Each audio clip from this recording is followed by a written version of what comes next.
Hi, good day everyone. Welcome back to my channel Forward Zone. Today I'm going to teach you how to use conditional formatting to highlight value that is above average. So let's look at our example here.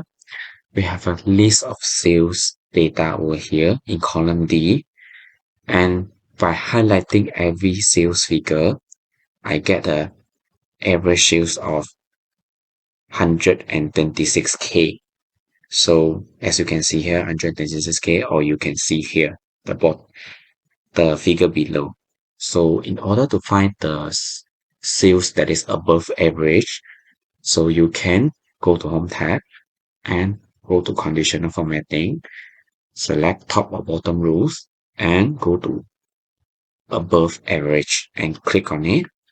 It can highlight the sales with above average, meaning every number that is higher than 126K, it will be highlighted. So you can choose any color you like. Then when it's done, you just click OK. Thank you. That is all from me. Please like, share, and subscribe to my YouTube channel.